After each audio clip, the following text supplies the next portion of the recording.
오늘 우리에게 주시는 하나님 말씀 신약성경 빌립보서 2장 1절 한 절 말씀입니다. 빌립보서 2장 1절 주신 하나님 말씀 제가 봉독해 올리겠습니다. 그러므로 그리스도 안에 무슨 권면이나 사랑의 무슨 위로나 성령의 무슨 교제나 긍휼이나 자비가 있거든. 아멘.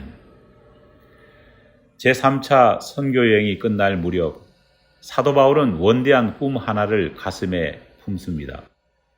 당시 세계를 지배하고 있던 로마 제국의 심장인 수도 로마로 가서 예수 그리스도의 복음을 전하겠다는 비전이었습니다. 바울은 세 차례 선교여행을 통해 오늘날 터키가 있는 소아시아와 그리스의 일부인 아테네와 코린토 지역에서 복음을 전했습니다.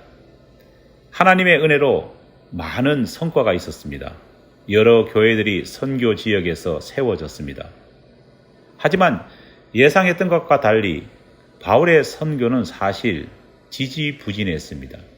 그를 따라다니며 괴롭히는 유대인들의 박해 때문에 선교는 매번 방해를 받았고, 어떤 경우엔 바울 자신이 가진 무지함 때문에, 또 어떤 경우엔 수많은 이방 신들에 의해 오염된 많은 사람들의 영적인 무지 때문에 그의 선교 일은 점점 더 힘들어져만 갔습니다. 이에 바울이 결단을 내립니다. 마치 6.25 때 인민군들에 의해 국토 대부분을 잃고 있던 유엔군과 국군이 과감하게 적의 허리를 잘라 승리의 도화선을 이룬 인천 상륙작전처럼 바울 역시 과감하게 로마 제국의 심장인 수도 로마로 들어가서 그 시대 최고 권력자인 황제를 만나 그를 직접 아련하고 그에게 직접 복음을 전해 새로운 선교 루트를 확보하려는 계획이었습니다. 그의 계획은 처음엔 순조롭게 진행되는 듯 보였습니다. 예루살렘에서 유대인들의 고소로 인해 체포되었을 때 바울은 자신이 로마 시민권자임을 내세워 황제를 친히 만나 자신을 변호하겠다고 선언했습니다. 바울의 이 요구는 받아들여졌고 그는 로마행 배를 탈 수 있었습니다. 비록 도중에 풍랑을 만나 사경을 헤매는 일도 있었지만 바울은 무사히 로마에 도착할 수 있었습니다. 하지만 그 이후 모든 일은 꼬이기 시작했습니다. 그렇게 만나기를 원했던 황제는 수도 로마에 없었습니다. 바울은 황제를 만나기는커녕 미결수로 무려 2년간 가택연금 상태로 허송세월을 보내야 했습니다. 사실 이런 상황은 전혀 예상치 못했던 것이었습니다. 옴짝달싹하지 못하는 처지가 된 힘든 상황 속에서 더욱더 바울을 힘들게 만들었던 것은 그가 선교지에 세웠던 교회들이 크고 작은 문제로 인해 분쟁했기 때문입니다. 지도자의 부재 탓인지 갓 태어난 교회들은 영적으로 육적으로 많이 흔들렸습니다. 그런 상황에서 사도 바울이 할 수 있는 일은 교회들에게 편지를 써서 권면하는 것밖에 없었습니다. 가택연금 상태에 있는 그가 할 수 있는 일은 고작 그것뿐이었습니다. 그래서 가택연금 상태에서 교회들을 향해 쓴 편지가 바로 에베소서를 포함한 빌립보서, 골로새서, 그리고 빌레몬서와 같은 소위 우리가 옥중서신이라고 부르는 4개의 편지입니다. 당시 빌립보 교회는 감독들과 집사들에 의해 이끌어지고 있었습니다. 여기서 감독이라고 불리는 사람들은 오늘날 장로님들을 의미합니다.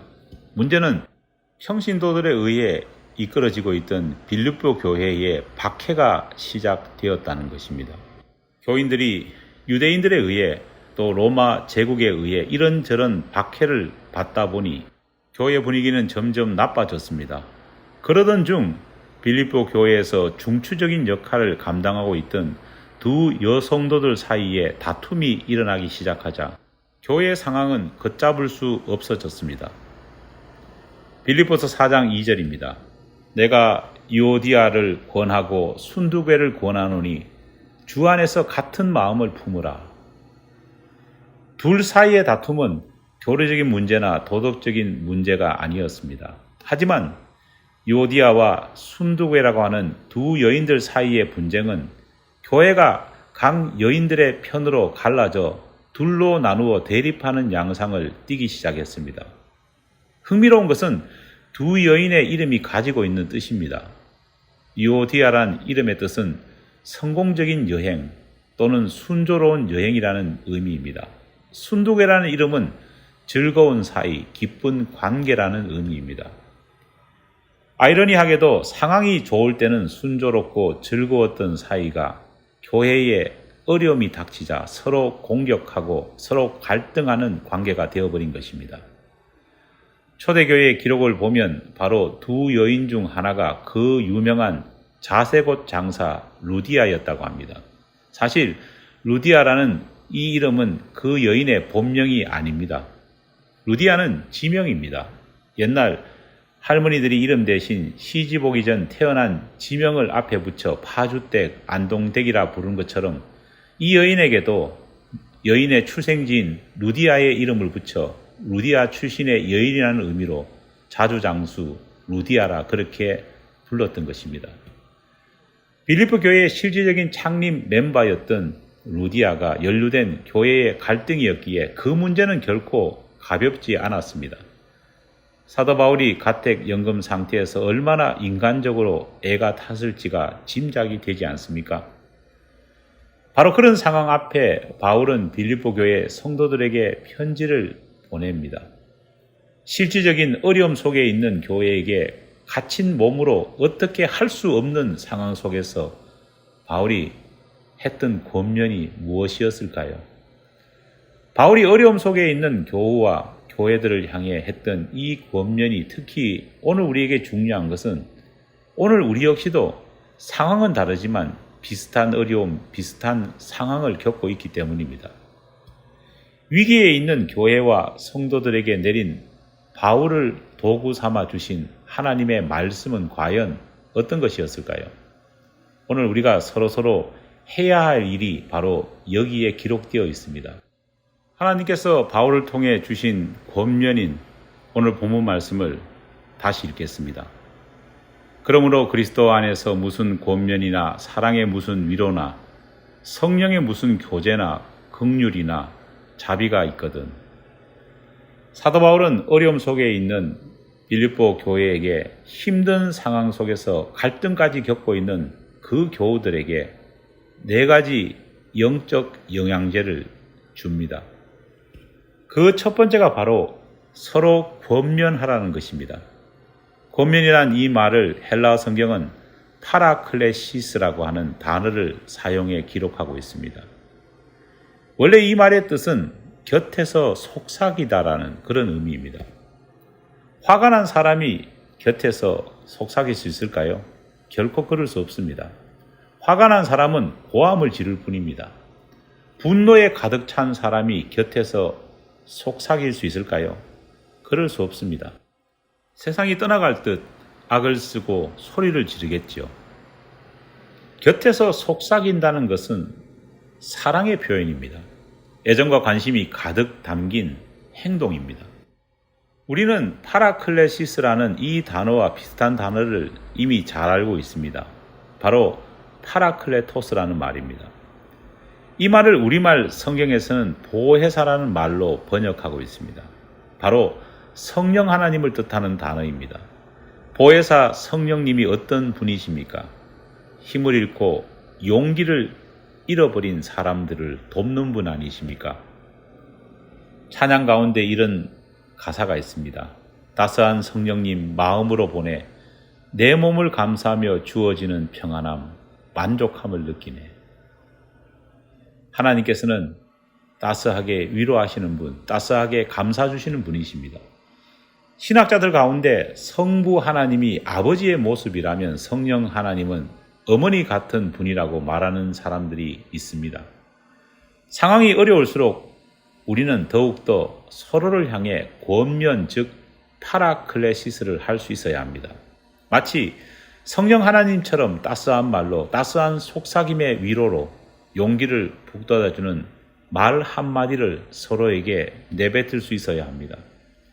성경은 말에 힘이 있다고 말합니다. 잠언 18장 20절로 21절입니다. 사람은 입에서 나오는 열매로 말미암아 배부르게 되나니 곧 그의 입술에서 나는 것으로 말미암아 만족하게 되느니라. 죽고 사는 것이 혀의 힘에 달렸나니 혀를 쓰기 좋아하는 자는 혀의 열매를 먹으리라. 아멘. 우리 속담에 말이 씨가 된다는 말이 있는 것처럼 성경 역시 정말 말이 씨가 된다고 증거합니다. 잠언 13장 2절에는 더 무게를 더한 말씀이 기록되어 있습니다. 사람은 입의 열매로 인하여 복록을 누리거니와 마음이 괴사한 자는 강포를 당하느니라. 아멘. 남에게 한 말도 씨가 되지만 자기 자신을 향해 한 말도 씨가 된다는 것입니다. 우리는 상황이 힘들어지다 보면 다른 사람을 향해 퍼부었던 원망의 말, 나쁜 말을 자기 스스로를 향해 하기도 합니다. 하지만 성경은 결코 그런 어리석은 행동을 해서는 안 된다고 말합니다. 두 번째 바울의 권면은 사랑의 위로입니다. 어떤 의미에서 앞서 말한 권면이나 위로는 둘 다 비슷해 보입니다. 하지만 약간의 차이가 있습니다. 권면이 앞으로 일어날 일들에 대한 격려라면 위로는 이미 벌어진 과거의 일에 대한 격려입니다. 힘들 때일수록 미래보다는 과거가 더욱더 또렷하게 보입니다. 내가 걸어왔던 과거의 발자국들이 어찌 그리 많이 후회가 되는지요. 후회는 후회를 만들고 그 후회의 발걸음들을 이용해 사탄은 우리를 절망과 죽음으로 이끌어갑니다. 이런 사탄의 유혹과 공격을 물리치는 방법이 바로 위로입니다. 기억해야 할 것은 위로는 큰 소리보다 작은 소리에서 더 강하고 효과적이라는 것입니다. 사실 제가 이렇게 말씀을 전하면서 하나님이 주시는 위로를 받으시기 바랍니다 라고 말을 한다 해도 사실 큰 위로가 되는 것은 아닐 것입니다. 진짜 위로는 성도들끼리, 가족들끼리, 부부끼리 곁에서 속삭여주는 위로가 더 큰 효과를 발휘합니다. 저도 그럴 때가 있었어요. 제가 도와드릴게요. 조사해보니 많은 사람들이 진정한 위로를 평소 생각지도 못했던 사람들에게 듣는 이런 작은 속삭임에서 느꼈다고 말합니다. 어려울 때일수록 서로 위로합시다. 셋째는 바로 교제입니다. 이젠 웬만한 교인들은 교제가 헬라어로 어떤 단어인지를 다 잘 알고 계십니다.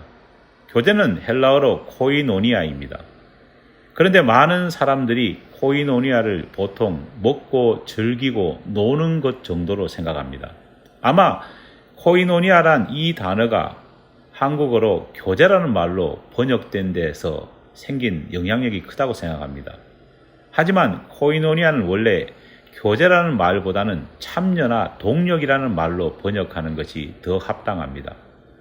교제의 방점은 먹고 노는 것이 아니라 함께 한다는 것입니다. 함께 먹고, 함께 일하고, 함께 어려움을 나누는 것이 바로 코이노니아입니다. 성령의 하나됨을 힘써 지키라는 말씀을 기억하실 것입니다. 바로 여기서 하나됨을 의미하는 단어가 코이노니아입니다.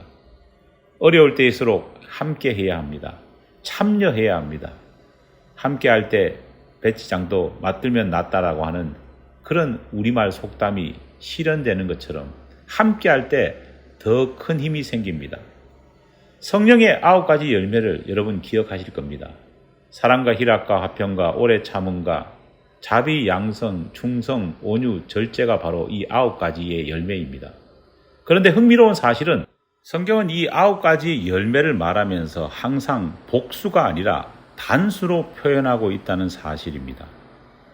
왜일까요?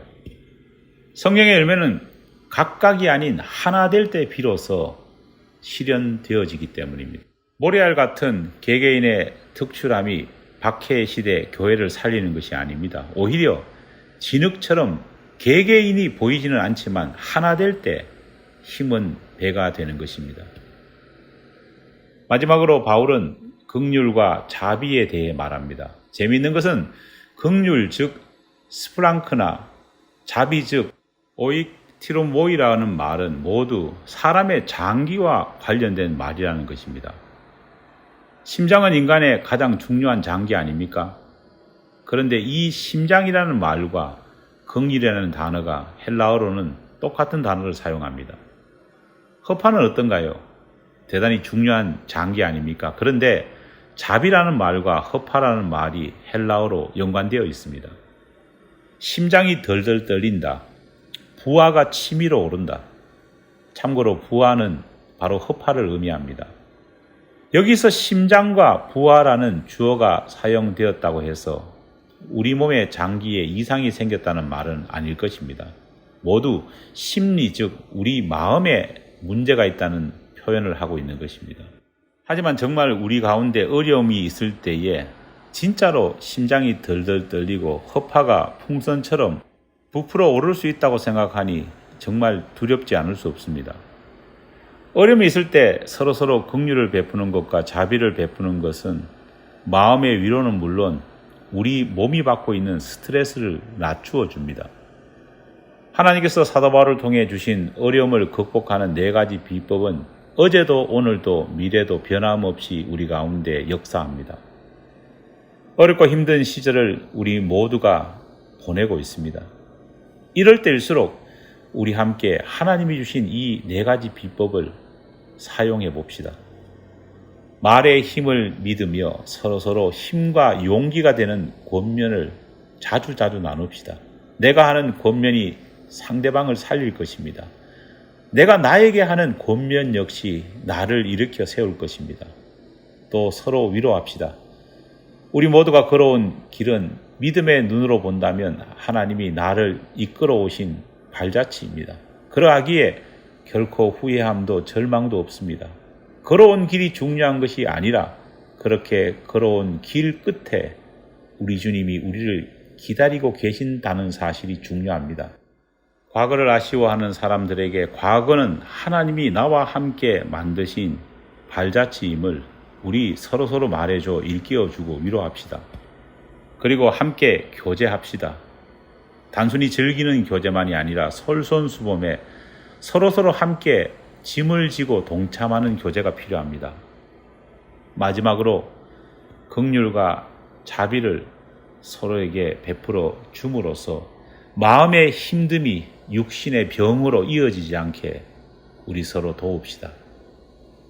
초대교회에 임했던 하나님의 역사, 초대교회를 어려움 속에서 살리신 하나님의 이 비법은 오늘도 우리 가운데 살아 역사할 것입니다. 기도하겠습니다. 어려운 시대를 보내고 있습니다. 코로나19 교회 역시 우리 역시 어려움 속에 있습니다. 어려움의 시대 속에 사람을 살리고 교회를 살리고 공동체를 살리는 4가지 비법을 하나님께서 우리에게 가르쳐 주셨습니다. 이 비법을 더욱더 활용할 수 있는 우리 모두가 될 수 있도록 도와주시옵고 실천할 수 있는 우리 공동체가 되게 도와주시옵소서. 예수님 이름으로 기도드립니다. 아멘.